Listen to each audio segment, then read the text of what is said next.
Good morning. Well, it's almost the afternoon. It's like 11:45 or something here on Tuesday, day 2 of the readathon. So basically I had family visiting me last Friday, Saturday, Sunday, Monday, and they just left this morning. So essentially for me, yesterday, even though that was day 1 of the readathon, I really didn't get a lot of reading done. I read 1 chapter of Amari and the Despicable Wonders, and I also read 1 chapter of The Eyes Are the Best Part. But then last night, my aunt wanted to watch a movie with me and my husband before she left this morning, since my husband would be leaving for work before they woke up, and she wanted to like hang out with him a little bit and say goodbye to us.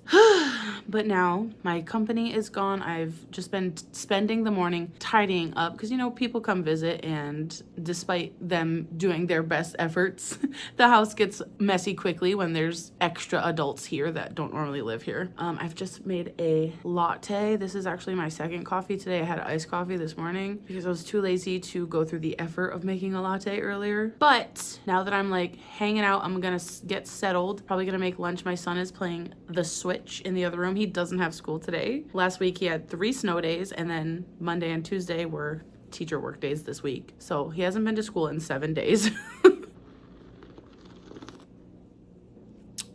However, he had a very chaotic, busy weekend with our family. He's asked me if he can just have a lazy day today since he's got school tomorrow, and I was like, you know what, that works for me because I gotta get some reading done. So yeah, I managed to get Amari and the Despicable Wonders on audio from my library. Also, how cute is this foiled hardcover when it's naked? Oh, adorable. Also, I'm so sorry if you hear background noise. Editing Rachel will do her best to make the voice louder than all of that. However, I am washing a load of dishes and I'm also washing a load of laundry, so I apologize for that. I'm going to enjoy my drink here, make a quick lunch in a few minutes, and then hopefully spend the rest of the afternoon reading. And tomorrow I have a lot of things I need to film. I need to make some phone calls for appointments and such, and we also need to take one of our cars to the mechanics to get a new tire. But other than that, like, I should have some time to read, and if I start editing I can listen to Amari on audio, so that will be nice. But yeah, so I guess this is my very chaotic cold opening, I guess, for the vlog. I just wanted this vlog to be like cozy and chill. I think I will actually end up playing some Breath of the Wild this week also at some point. So about this time last year, I restarted the entire game and I defeat all of the great beasts, and the only thing I have left to do is fight Ganon. And for some reason, like, I have a really hard time finishing video games, and so because Ganon's kind of like the last big thing you have to do, I haven't done it yet, and I need to be better about finishing video games, especially because like most, if not all, video games are usually like $60 for a brand new game. What? Yeah, so I think in spirit of the readathon, I will attempt to finally beat Ganon in Breath of the Wild, because I refused to let myself buy Tears of the Kingdom until I finished Breath of the Wild, like fully beat the boss and everything. So yeah, that would be fun. I haven't played it in literally like a year, so hopefully I can remember the controls. I'm gonna have to fight some like random enemies and you know, get that muscle memory back before I can finish beating Ganon. Proud of you. You're proud of me? Yep. Why? Cause. Why? What are you proud of me for? Cause you're doing a finger. Because I'm doing my video? Aw, honey, come give me a hug. Thank you. That was really sweet. You're welcome. Aw, I love you. Give me a smooch. Mwah, you're the best.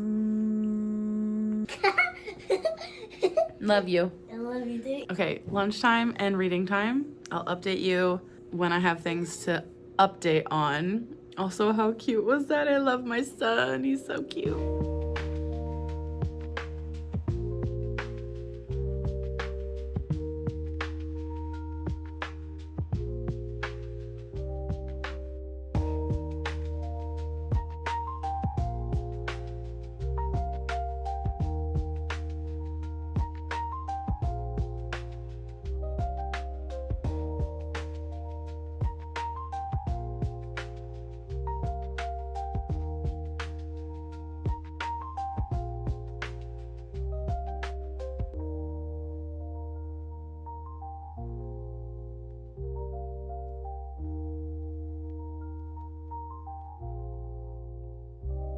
Good morning. It's Saturday, February 1st. I am so tired. I am approximately 74%, I think, into Amari and the Despicable Wonders. I'm also about 36% into The Eyes Are the Best Part, and I'm like probably just about 20% into my reread of The Last Story. I have until tomorrow night to finish these 3 books for the readathon. Luckily I'm listening to Amari on audio, and I think I have about an hour and 20 minutes left of like actual listening time, so definitely gonna finish that today. I just need to get my rear in gear and do some eyeball reading afterwards for The Lost Story and The Eyes Are the Best Part, which obviously The Lost Story was my favorite book last year, and it's a reread, so I know that I love it. I just need to, push myself to sit down and focus because I want to annotate. And I'm really liking The Eyes Are the Best Part so far. At the point where I'm at now, there are definitely some eerie things that are starting to occur, and the atmosphere, the tension is definitely like picking up right now. It hasn't had like an overtly in-your-face horror, but I think there is this kind of real world horror to it where, we're following this family who is Korean, and the main character is Korean, living in America, and then her mom starts dating this white guy who very much fetishizing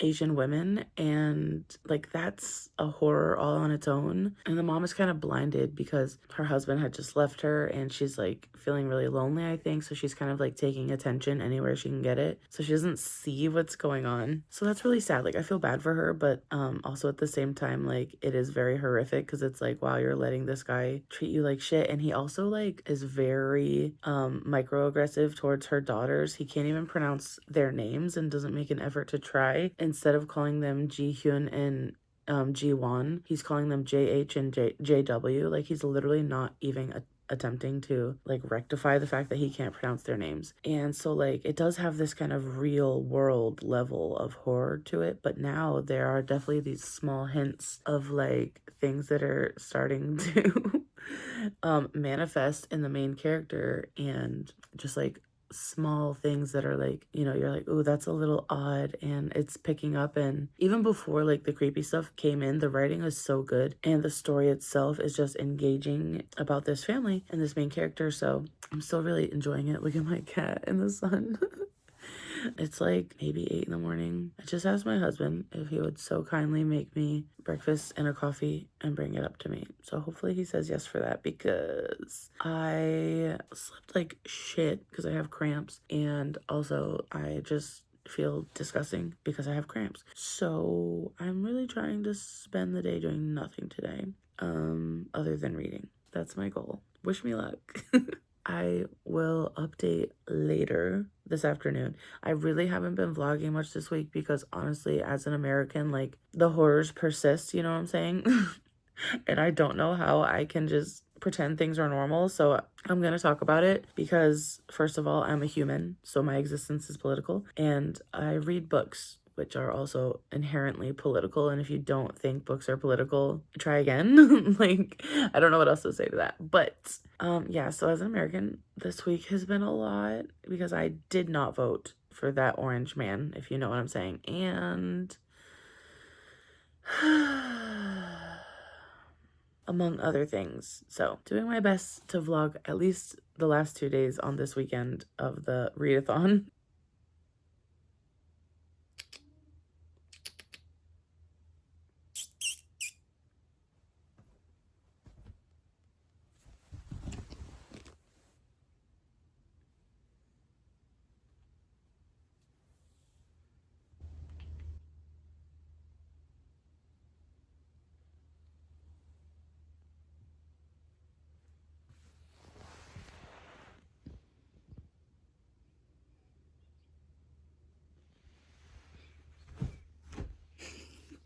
Good morning. It is actually Monday, February 3rd. So technically, this readathon ended yesterday. However, the very first day of the readathon, my aunt was still at my house, and so I didn't start on the first day. And on the second day of the readathon, my son had no school. So even though my aunt had left early that morning, I did only have a slow start on that second day. So I think because I didn't get to start on day one, I'm going to extend it one day till today.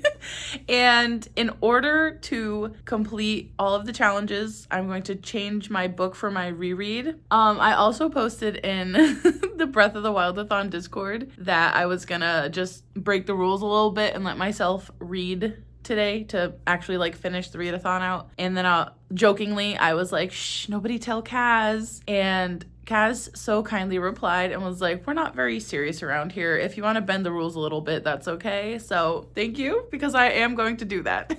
I'm going to switch my reread out from The Lost Story, which I am loving and still definitely going to finish annotating. There's just no way that I could get through that right now in the time that I have. I have a lot of things that I need to film today for other projects, and I also have some housework that I need to do, because even though I am a content creator, I also am a mother and wife and homemaker, I guess you'd call it. I don't fucking know. I'm not very domestic. I just do the chores essentially.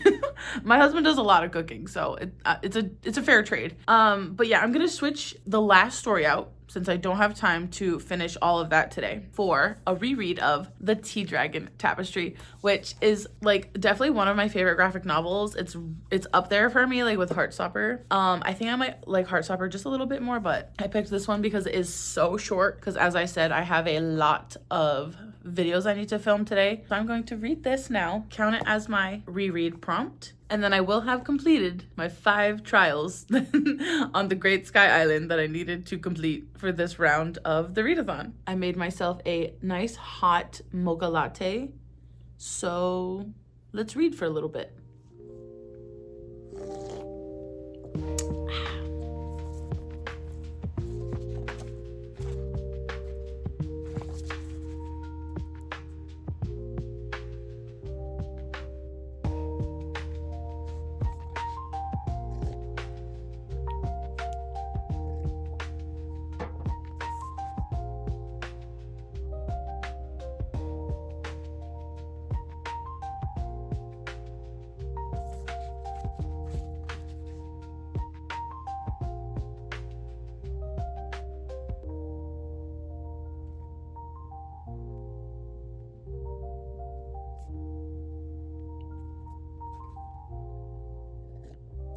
I just finished my reread of The Tea Dragon Society. Oh, this series, this cute little graphic novel series is just so wholesome. There's such a sense of acceptance, and here there's such a sense of just being yourself and following your passions, and the art is also so gorgeous.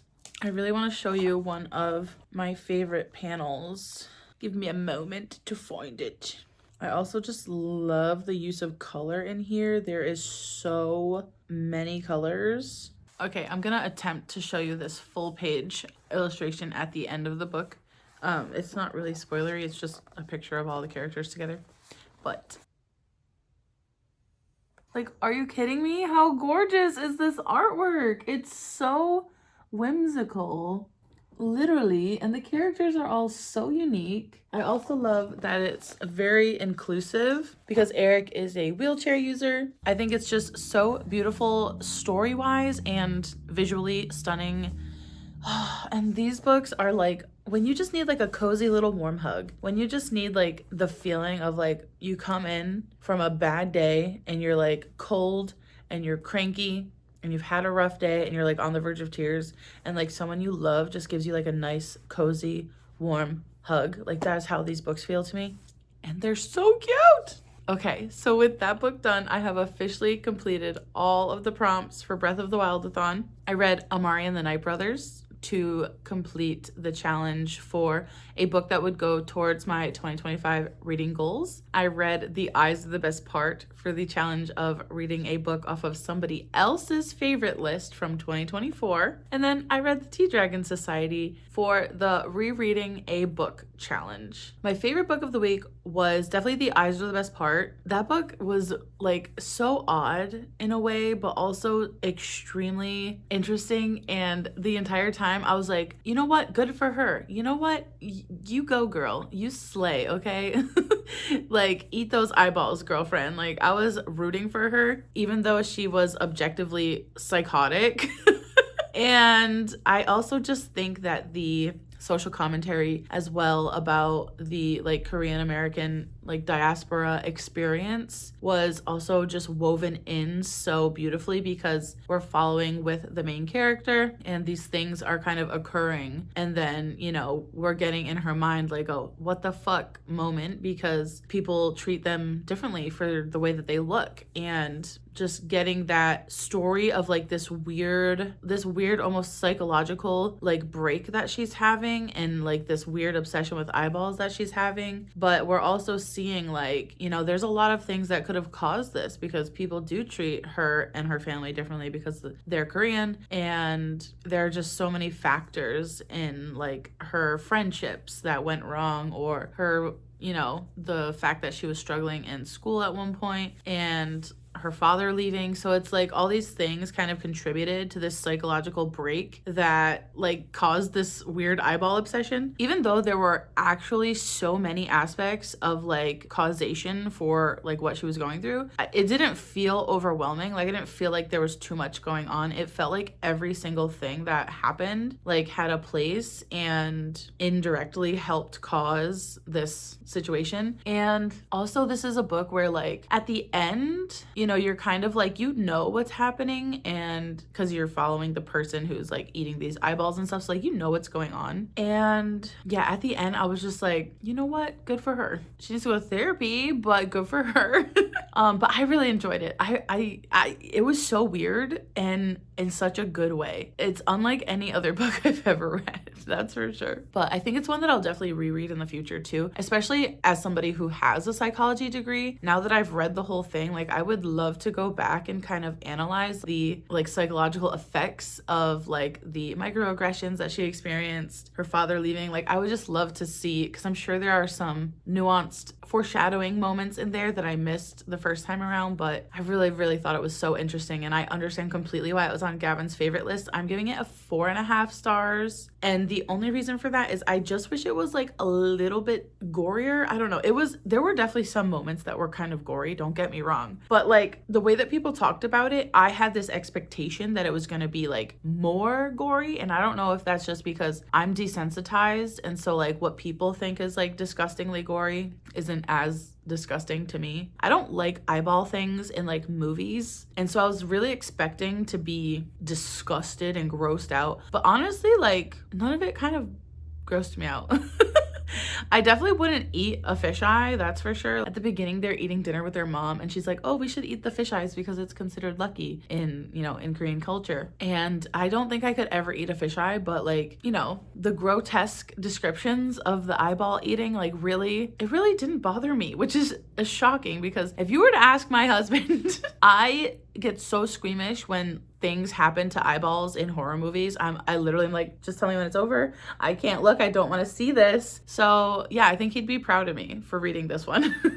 I also really enjoyed reading Amari and the Despicable Wonders. I wasn't as obsessed with it and engaged as I was with the first two books, and I honestly just blame that on the political climate of my country right now, because in Amari there is a very strong theme of like corruption, whether that's like with the magicians or with the, you know, supernatural investigative community that she's part of. And I just think like I was mildly dissociating through some of the scenes, because I was like, okay, this feels like a little too close to home. And if I let myself get too invested in that narrative, at this time, I might actually go fucking insane. So I think like I'm definitely gonna reread this middle grade series in the future, especially like with my son. It's one that I'm going to hold on to as he grows up and offer it to him as he's growing up as a book that I loved, that I think he would enjoy. And so I'll definitely like revisit it, but I just think like because of the themes that it is like, you know, they're fighting against this corruption and Amari's a magician and, you know, people judge them because they're all supposedly bad. And I think it's like a metaphor for racism. And I just feel like I love this series. Don't get me wrong. I still enjoyed my time reading it. I just like didn't connect as strongly as I did to the first two, and I entirely blame it on the fact that I needed to dissociate this last couple of days or I would probably go fucking insane.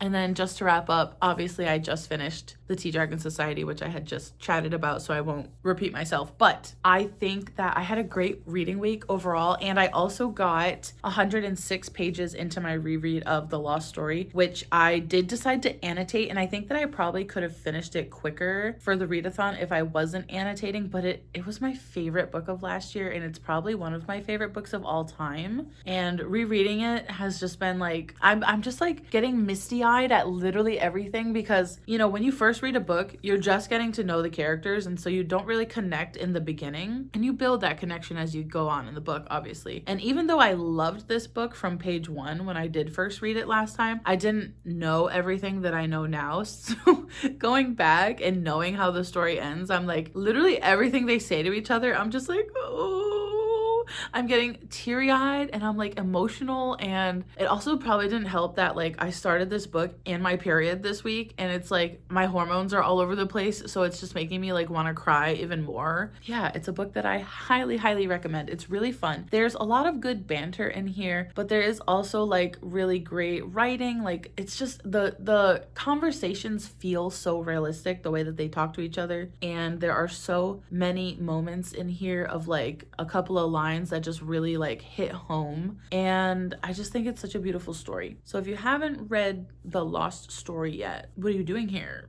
Like, you have to read it. I think that if you loved House in the Cerulean Sea, you would also like The Lost Story. They're very similar in like vibes. They're not at all similar in plot, but it kind of has that same feeling of like finding your place in the world, finding people that like you belong with, even though they're not your blood relatives. Like you can find your family, and it also just feels like whimsy and magic and adventure, and it also feels like a love letter to that genre, you know. I did also finish my coffee while reading that, so I'm officially ready to take a shower and start my day. Thank you so much for watching. If you've made it this far in the video, leave a pink flower emoji in honor of all the beautiful floral stuff in the Tea Dragon Society, and I will see you in the next one. Bye!